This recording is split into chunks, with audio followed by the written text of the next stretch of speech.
এবারে ফিনিশীয় সভ্যতা। লেবানন পর্বত এবং ভূমধ্যসাগরের মাঝামাঝি এক ফালি সরু ভূমিতে ফিনিশীয় রাষ্ট্র গড়ে উঠেছিল। কৃষিকাজ করার মতো এখানে উর্বর জমি ছিল না। তাদের আয়ের একমাত্র উৎস ছিল বাণিজ্য।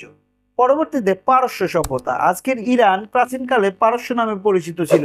খ্রিস্টপূর্ব 2000 অব্দ থেকে প্রায় 600 অব্দের মধ্যে এখানে আর্যরা এক উন্নত সভ্যতা গড়ে তুলেছিল।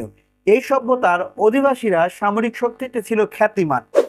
সভ্যতার ইতিহাসে দুইটি ক্ষেত্রে পারস্যদের অবদান ছিল গুরুত্বপূর্ণ। একটি হচ্ছে সুষ্ঠু ও দক্ষ প্রশাসন ব্যবস্থা গড়ে তোলা এবং দ্বিতীয়টি হচ্ছে ধর্মীয় ক্ষেত্রে নতুন ধারণা নিয়ে আসা।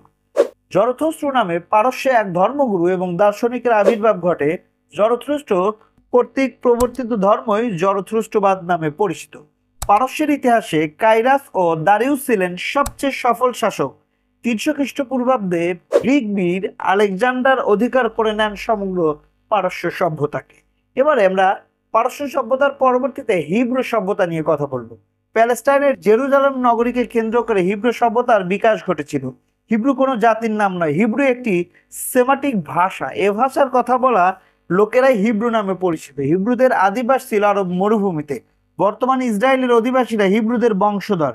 হিব্রুরা তাদের অবদানের পুরোটাই রেখেছে ধর্মীয় ক্ষেত্রে। হিব্রুরা সর্বপ্রথম এক ঈশ্বরবাদের কথা ব্যাপকভাবে প্রচার করে। অবশ্য অনেক কাল পূর্বে মিশরের ফারাও ইখনাটন এক দেবতার আরাধনা আহ্বান জানিয়েছিলেন, কিন্তু তা তেমন জনপ্রিয় হতে পারেনি। হিব্রুদের নবী হজরত মুসা আলাহিসাল্লাম, হজরত দাউদ আলাহিসাল্লাম এবং হজরত সুলাইমান আলাহিসাল্লাম মানুষের প্রচলিত ধর্মীয় চেতনায় নতুন আলোড়ন তুলেছিলেন। পরবর্তী প্রাচীন চৈনিক সভ্যতা। 3টি অঞ্চলে প্রাচীন চৈনিক সভ্যতা বেড়ে উঠতে থাকে। প্রথমটি হুয়াংহো বা পিত নদীর তীরে, দ্বিতীয়টি ইয়াংজাকিয়াং নদীর তীরে, আর তৃতীয়টি দক্ষিণ চীনে গড়ে উঠেছিল। দর্শন। চীনের প্রাচীনতম দার্শনিক ছিলেন লাওৎসে। তার মতবাদের নাম ছিল তাওবাদ। চীনের ইতিহাসে সবচেয়ে প্রভাবশালী দার্শনিক ছিলেন কনফুসিয়াস।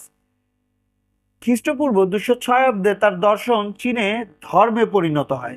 এবারে আমরা আসবো ইজিয়ান সভ্যতা। গ্রিস ও এশিয়া মাইনরকে পৃথক করেছিল ইজিয়ান সাগর। এই ইজিয়ান সাগর জুড়ে ছিল ছোট বড় অনেক দ্বীপ। ইজিয়ান সাগরের দ্বীপমালা এবং এশিয়া মাইনরের উপকূলে একটি উন্নত নগর সভ্যতা গড়ে ওঠে। ইতিহাসে এই সভ্যতা ইজিয়ান সভ্যতা নামে পরিচিত। গ্রিসে সভ্যতা গড়ে তোলার প্রস্তুতি পর্ব ছিল এই সভ্যতা। 1200 খ্রিস্টপূর্বাব্দে ইজিয়ান সভ্যতার পতন ঘটে। আমরা আসি গ্রিক সভ্যতায়। গ্রিক ও গ্রিস শব্দ দুটি যথাক্রমে জাতি ও দেশ। গ্রিক সভ্যতায় অনেকগুলো ছোট ছোট নগর রাষ্ট্র গড়ে উঠেছিল। গ্রিসকে গণতন্ত্রের সূতিকাগার বলা হয়। এমসিকিউ: কাকে গণতন্ত্রের সূতিকাগার বলা হয়? গ্রিসকে। গ্রিসের ভৌগোলিক পরিবেশ ছিল একটু ভিন্ন ধরনের। এই অঞ্চলে অনেকগুলো পাহাড় দাঁড়িয়েছিল দেয়ালের মতো। ফলে ক্ষুদ্র ক্ষুদ্র ক্ষুদ্র বেশ কয়েকটি অঞ্চলে ভাগ হয়ে যায় দেশটি। এই ছোট দেশগুলোর নাম করা হয় নগর রাষ্ট্র। মনে রাখুন এই জিনিসগুলো। গ্রন্থকার: গণতন্ত্রের সূতিকাগার গ্রিস। প্রাচীনতম গণতান্ত্রিক প্রচলিত যুক্তরাজ্যে। সর্ববৃহৎ গণতান্ত্রিক দেশ ভারত। এদের মধ্যে নেতৃস্থানীয় ছিল স্পার্টা এবং এথেন্স। আমরা যে গ্রিকের যে ছোট ছোট নগর রাষ্ট্রের কথা বলছি, স্পার্টা ছিল একটি সামরিক রাষ্ট্র। রাষ্ট্রনেতারা ছিল স্বৈরাচারী। পক্ষান্তরে প্রতিবেশী এথেন্স ছিল গণতান্ত্রিক রাষ্ট্র। রাষ্ট্র ব্যবস্থায় জনগণের অংশগ্রহণের অধিকার থাকলে সে ব্যবস্থাকে বলে গণতন্ত্র। প্রাচীন পৃথিবীতে এথেন্সই সর্বপ্রথম গণতন্ত্রের সূচনা করে। রাষ্ট্র পরিচালনায় তখন 2টি সংসদ ছিল। গোত্র প্রধানদের নিয়ে গড়া সংসদকে বলা হতো এরিওপেগাস এবং সাধারণ নাগরিকদের সমিতিকে বলা হতো একলেসিয়া। এথেন্সে চূড়ান্তভাবে গণতন্ত্র প্রতিষ্ঠা করেন পেরিক্লিস।